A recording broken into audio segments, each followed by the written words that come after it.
Annyeonghaseyo mga chingu. Welcome po sa Wikang Korea. Ako po si Japex, dating EPS worker sa South Korea, at gusto ko lang pong mag-share ng aking natutunan tungkol sa Korean language. Lesson 55, Cause and Effect. Gamit itong Korean verb or adjective plus so. Meaning because verb or because adjective, then yung result. So, atin muna pong simulan sa mga vocabulary words. Yojum, these days or recently. Ekkyong, LCD screen. Cute chick. Rule. Jacket. Hanggungmal. Korean language. Pwede rin tong Hangugo. Korean language. Inhyong. Adal. O yung manika. Muncha, yung message sa letters or sa text.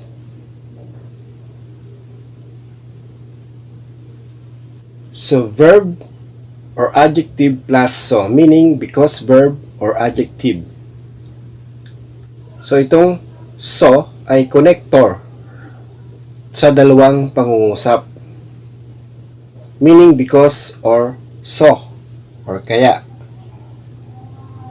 So, yung unang pangungusap, yun ang reason or yung dahilan. Then, yung pangalawang pangungusap, yun naman ang result or yung resulta. So, titingnan din natin yung final verb sa pangungusap kasi ito yung pinagbabasihan kung ang buong pangungusap ay past tense, present tense, or future tense.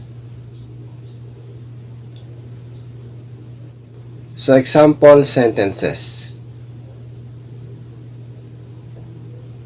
돈이 없어서 여행을 할 수 없어요. 돈이 없어서 여행을 할 수 없어요. Because I have no money, I can't go on a trip. Dahil wala akong pera, hindi ako makabiyahe. So, ton is money or pera, subject marker na i, doni, money. Then, opso, don't have. So, doni opso, I have no money. Then, so, because, or so. So, 돈이 없어서, because I have no money, or I have no money, so 여행을 할 수 없어요. I can't go on a trip. So, 여행 is a trip or biyahe. Object marker na ul. 여행을, a trip, then 할 수 없어요. Can't do. So, dito, can't go. Kasi nga, biyahe ang pinag-uusapan or yoheng or a trip. 할 수 없어요. Can't do or can't go. 여행을 할 수 없어요. I can't go on a trip. Or hindi ako makabiyahe. So, ito namang ay napag-aralan na rin natin sa lesson 25 sa kaya at hindi kayang gawin. So, 돈이 없어서, because I have no money, or I have no money, so 여행을 할 수 없어요. I can't go on a trip. Dahil wala akong pera, hindi ako makabiyahe. Or, I have no money, so I can't go on a trip. Wala akong pera kaya hindi ako makabiyahe.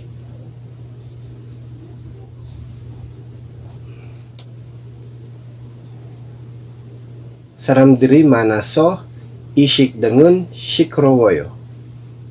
사람들이 많아서 이 식당은 시끄러워요. Because there are many people, this restaurant is loud. Dahil maraming tao, itong restaurant ay maingay. Pwede ring, there are many people, so this restaurant is loud. Maraming tao, kaya itong restaurant ay maingay. So, saram is person. So, nilagyan natin ng dul. Pag inilalagay ito sa noun, itong dul, nagiging plural or marami. Kaya, saramdul is people. Subject marker na i. Saramduri. People. Then, mana is many. Then, so. Because or so. Saramduri mana so. Because there are many people. Dahil maraming tao. Then, this. Shikdang is restaurant or restaurant. Shikdang. This restaurant. Itong restaurant. Then, topic marker na un. Shikdangun. This restaurant. Then, 시끄러워요. Loud. So, 시끄럽다. Tinanggal ang da. Tinanggal ang biyup. Last vowel is o. Kaya nilagyan ng wo. 시끄러워. Ito yung basic form ng 시끄럽다. 시끄러워 or 시끄러워요. Loud.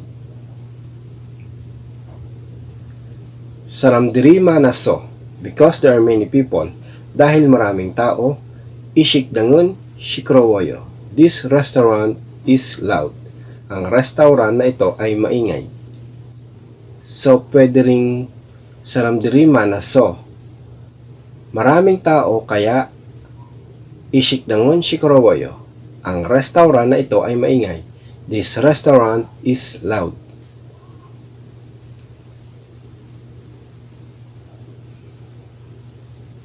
아침을 많이 먹어서 지금 배고프지 않아요. 아침을 많이 먹어서 지금 배고프지 않아요. Because I ate too much breakfast, I'm not hungry now. Dahil sobra ang kinain ko na almusal, hindi ako nagugutom ngayon. O pwede ring, I ate too much breakfast, so I'm not hungry now. Sobra ang kinain ko na almusal, kaya hindi ako nagugutom ngayon. So, achim is morning or breakfast. Object marker na ul, achimul, breakfast or almusal. Then, money, too much or sobra or marami. Then, mogo, eat. Then, so, mogo so. Because I eat or because I ate. So, ginawa mo yung dahilan. Achimul mani mogo so. Because I ate too much breakfast. Dahil sobra ang kinain ko na almusal, chigum 배고프지 않아요. Hindi ako nagugutom ngayon. So, chigum is now, then 배고프지 않아요. Not hungry. So,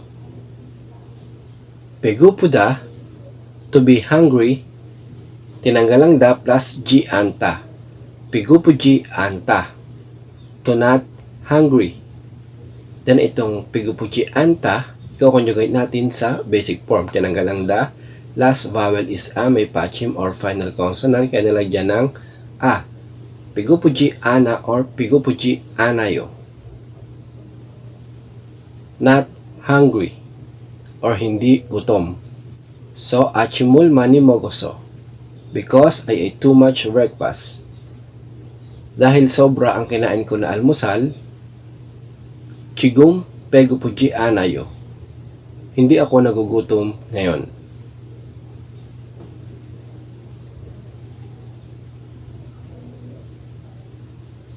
날씨가 좋아서 자켓이 필요해요. 날씨가 좋아서 자켓이 필요해요. Because the weather is cold, I need a jacket. Dahil malamig ang panahon, kailangan ko ng jacket. Or pwede ring, the weather is cold, so I need jacket. Malamig ang panahon, kaya kailangan ko ng jacket. So, 날씨, weather, subject marker na ga. 날씨가, weather or panahon. Then, 추워, cold. Galing sa salitang 춥다, to be cold. Tinanggal ang da, tinanggal ang biyup.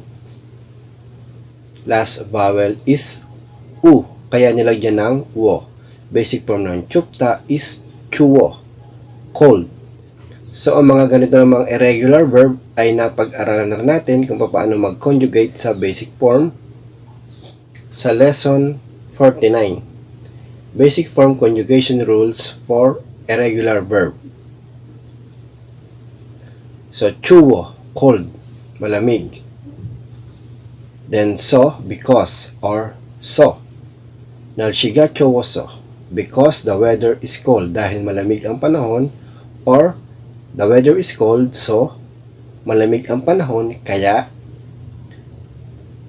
자켓이 필요해요. I need a jacket. Kailangan ko ng jacket. So, jacket is jacket. Subject marker na i. 자켓이 jacket. Then, 필요해요, need. So, 필요하다, to need, tinanggal ang da, then itong ha, ginawang he. Basic form ng 필요하다 is 필요해. Or 필요해요, need. 날씨가 추워서, because the weather is cold, dahil malamig ang panahon. 자켓이 필요해요. I need a jacket. Kailangan ko ng jacket. 선물을 벌써 사서 케이크를 사고 싶지 않아요. 선물을 벌써 사서 케이크를 사고 싶지 않아요. Because I already bought a present, I don't want to buy the cake.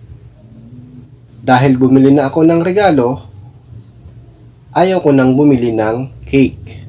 Or, I already bought a present, so I don't want to buy the cake. Bumili na ako ng regalo, kaya ayaw ko nang bumili ng cake. So, itong so, pwedeng because or so, or kaya. So, 선물 is present or regalo. Object marker na ul, 선물을, present. Then, 벌써 is already. Then, sa is by. Then, so is because or so. Saso. Because I buy or because I bought. Ginawa mo yung reason. Or I bought, so bumili ako, kaya 케이크를 사고 싶지 않아요. I don't want to buy the cake. Ayaw ko nang bumili ng cake. So, cake is cake. Object marker na rule. 케이크를, cake, then 사고 싶지 않아요. Don't want to buy. Ayaw ko nang bumili. So, sada, to buy, plus kushipta, sago shipta, to want to buy. Then itong sagoshipta plus ji anta. Sagoshipji anta. To not want to buy. Then itong sagoshipji anta, i-conjugate ulit natin sa basic form. Tatanggalin ulit natin yung the. Last vowel is a, may pachim or final consonant, kaya nilagyan ng a.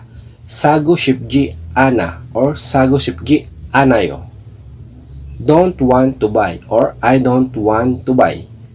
Kekurul sagoshipji anayo. I don't want to buy the cake. Ayaw ko nang bumili ng cake. So sonmurul pulso saso. Because I already bought a present, kekurul sagoshipji anayo. I don't want to buy the cake. Dahil bumili na ako ng regalo, ayaw ko nang bumili ng cake.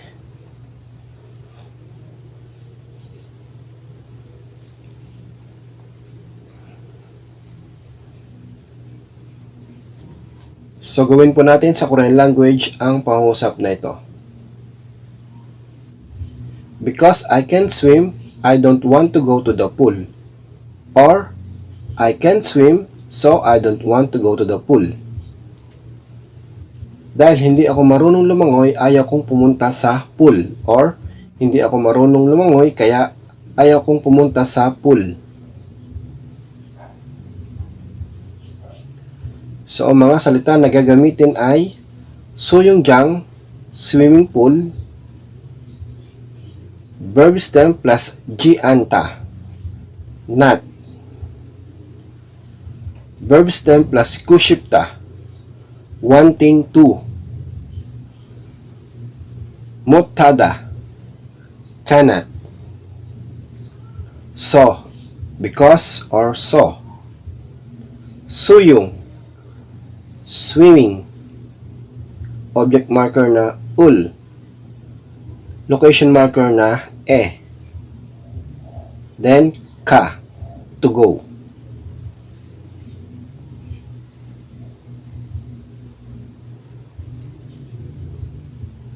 So, sana po ay pinatutunan kayo sa lesson natin ngayon. Next lesson po, cause and effect pa rin, tungkol naman sa noun plus so. So, please subscribe to this channel na lang po and please click the bell button para ma-update po kayo o mag-notify po sa inyo kung may bago pong upload ng mga videos. Like, comment, and share na rin sa ating mga chingu na nagsiself-study ng Korean language. Marami pong salamat at God bless po sa ating lahat.